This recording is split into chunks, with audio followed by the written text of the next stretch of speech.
دوبارہ بھی اب ایران حملہ دوبارہ نہیں کرے گا، بس انہوں نے ایک جواب دینا تھا، دے دیا. یہ تو اس طریقے سے ادھر سے ایک بندے نے وائی فائر کیا، دوسرے نے بھی وائی فائر کیا، اور جی وہ لڑائی ہوگی، جی کیا نکلا؟ کچھ بھی نہیں ہوا بھائی، بے فکر ہے. تو اس طرح کا کام پاکستان بھی کر لے، لیکن کیا نکلے گا اس میں سے؟ سینکشنز ہی لگیں گی نا. ایران کی لوگ بات تو کرتے ہیں، آپ کو پتہ ہے کتنی مشکل زندگی وہ گزار رہے ہیں. کوئی نہیں، ایران کو بھی پتہ ہے وہ کوئی جنگ نہیں لڑ سکتا. ہاں جی، وہ گوریلا واری کر سکتے ہیں، جس طرح طالبان نے گوریلا وار کر لی. نہ طالبان امریکہ کے ساتھ لڑ سکتے ہیں، گوریلا وار کر سکتے ہیں، لیکن اس میں سے نکلے گا کچھ نہیں. افغانستان کا بیڑا غرق ہی ہوا ہے نا. کوئی عوام وہاں پہ خوشحال ہے؟ مجھے بتائیں. بس ہاں، تو آپ چلے یروشلم میں ہیں، تو آپ کی یروشلم میں موجودگی کا ہم فائدہ اٹھاتے ہیں. یہ ہمارے جو مسلمان بھولے بھائی ہیں جو بےچارے خوابوں کی دنیا سے باہر نہیں آتے، ان کو بتائیں کہ یروشلم میں اسرائیل نے جو آئرن ڈوم سسٹم اپنا بنایا ہوا ہے، یہ صرف ایک لوگوں کو دکھانے کے لیے ایران نے جو فائرنگ کی ہے ان کا کوئی بال بھی نہیں بھیگا کر سکتا. یہ صرف ایک لوگوں کو دکھانے کے لیے ایران نے جو فائرنگ کی ہے ان کا کوئی بال بھی نہیں بھیگا کر سکتا.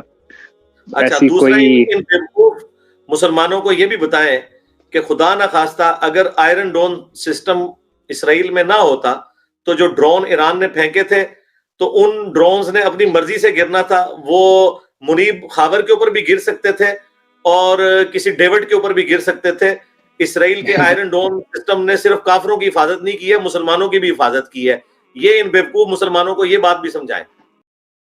کہ میں دلیری سے یہ کہہ سکتا ہوں کہ آپ کی حفاظت شیخ عبد القادر جیلانی نے نہیں کی ہے بلکہ آئرن ڈوم سسٹم نے کی ہے. ایسی بات ہے، بالکل ایسی بات ہے. ماشاءاللہ، آپ کو نئی زندگی مبارک ہو. حضرت آئرن ڈوم سسٹم حافظہ اللہ تعالیٰ کی برکت سے آپ کو نئی زندگی مبارک ہو.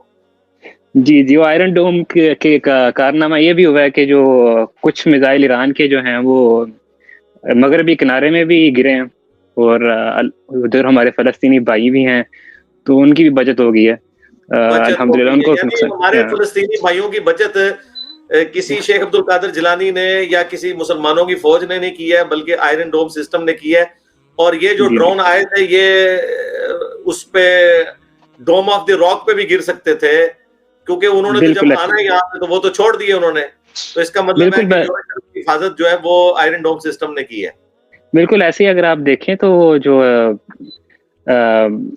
مسجد اقصیٰ جہاں وہ موجود ہے ڈوم آف دا راک، اس کے بیک گراؤنڈ میں ہم دیکھ سکتے ہیں انٹرسیپشن کی گئی ہیں، ادھر اوپر بھی گر سکتے ہیں. ویڈیوز میں نے دیکھی ہیں، وہ جو ہمارے شیخ عبد القادر جیلانی اور ان کے ماننے والوں نے جو وہ میزائل چلا کے اس کی حفاظت کی ہے، وہ میں نے دیکھی ہے، لائیو دیکھی ہے. تو وہ تو حقیقت اس نے کھول دی ہے کہ جو پینک پھیلا ہوا ہے اسرائیل کے اندر. اس نے کہا کہ یہاں پہ تو ہزاروں لوگ مر گئے ہیں، یہ ہاسپٹلس پہ بھی نہیں جانے دے رہے، نہ صحافیوں کو کوئی خبر کور کرنے دے رہے ہیں. اتنے ڈرے ہوئے ہیں کہ اگر کہیں باہر کوئی خبر چلی گئی تو لوگ ہمارے بارے میں کیا سوچیں گے. اور اس نے یہ بھی بتایا کہ ہم نے ان کی ٹیکنالوجی کے بارے میں سنا تھا لیکن آج ان کی ٹیکنالوجی کا ہم نے حشر بھی دیکھ لیا. ظاہر ٹیکنالوجی بھی ایک خاص حد تک ہی ہوتی ہے نا، اس کے بعد تو جب وہ ان کا آئرن ڈوم سسٹم ریفیلنگ کی طرف جاتا ہے تو اس دوران تو آپ کو پھر موقع مل جائے گا. اور ریفیلنگ بھی کب تک ہوگی؟ اربوں ڈالر لگتے ہیں. انہوں نے 99% ڈرون جو ہے وہ گرا لیے ہیں. ادھر کیا ہو گیا بھائی؟ کچھ بھی نہیں ہوا، نہ ہونا تھا. سیدھی سی بات ہے، ان کا آئرن ڈوم وہاں پہ ہے.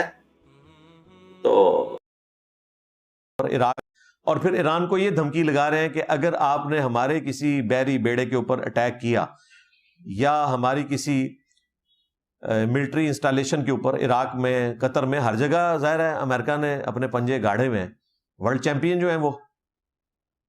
تو اگر آپ نے کہیں اٹیک کیا تو پھر امریکہ بھی اس جنگ میں کود پڑے گا. اور ظاہر ہے اگر اس طرح کی کوئی صورتحال بنی پھر تو ایران بیچارہ کیا کر سکتا ہے؟ سارے مسلمان ملک مل کے بھی کچھ نہیں کر سکتے. ظاہر ہے جب امریکہ حملہ کرے گا تو پھر 32 نیٹو کے ملک بھی اس میں شامل ہوں گے، اس میں 2 مسلمان ملک بھی ہیں، ترکیے بھی اور البانیہ بھی. اللہ نہ کرے کہ اس طرح کا کوئی معاملہ ہونے جائے. تو امریکہ کی تو صورتحال بالکل واضح ہے کہ وہ اسرائیل کی سپورٹ پہ کھڑا ہوا ہے. جس طرح میں کہہ رہا ہوں کہ ایران کو اس وقت کسی طریقے سے جنگ رکوانی چاہیے ورنہ کچومر نکال دیں گے. نکال دیا 8 صبح کچومر انہوں نے. اب امریکہ بھی آ گیا جنگ میں اور کسی کی جرت نہیں، سب بیان دیں گے. تکلیف صرف ایران کے لوگ کاٹیں گے یا میرے جیسے لوگ جو مسلح ہیں وہ کاٹیں گے. اب ظاہر ایران تو کہہ رہے گا جی ہم نے شفٹ کر دیا تھا پتہ نہیں کون سی اسٹریٹجی ہے یہ. اگر وہ کہہ رہے ہیں کہ ہم نے شفٹ کر دیا تھا، بھائی شفٹ کر دیا تو ان کو کیوں بتا رہے ہو؟ جہاں شفٹ کیا ہے وہ دوبارہ ادھر بم پھینک دیں گے. تمہارا تو کام یہ ہے کہ ٹھیک ہے جی کوئی مظلوم مان جاؤ کہ جی آپ تو تباہ کر دیے یار، آپ تو ختم کرو جنگ کو. اس کی بجائے وہ کہہ رہے نہیں ہم نے تو پہلے ہی نکال لیا تھا. پتہ نہیں کون ان کو مت دیتا ہے کہ ٹارزن بنو یار. اس طرح اگر ٹارزن بنو گے وہ تو نہیں چھوڑیں گے.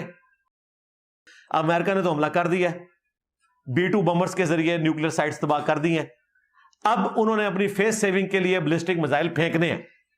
جب انہوں نے میزائل پھینکنے ہیں پھر ادھر سے امریکہ نے بھی جواب دینا ہے، پھر وہ کھچڑی شروع ہو جانی ہے دوبارہ سے. اینڈ کیا ہونا ہے اس کا؟ کچھ عمر اسی ملک کا نکلنا ہے جو کچھ عرصے تک سروائیو کرے گا، جو 2,500-3 ہزار میزائل ان کے جب ختم ہو جائیں گے پھر بیٹھے رہیں گے. اور امریکہ نے وہ کچھ بنایا ہوا ہے کہ کئی سو سال تک انہوں نے جنگ لڑنی ہے. ظاہر ہے ان کی اکانومی بڑی ہے، ہم مسلمان ملکوں کی ملا کے اکانومی بھی اتنی نہیں ہے. اور ایران بھی یہ کہہ رہا ہے کہ ہم آپ کی کسی شرط کو ماننے کے لیے تیار نہیں ہیں.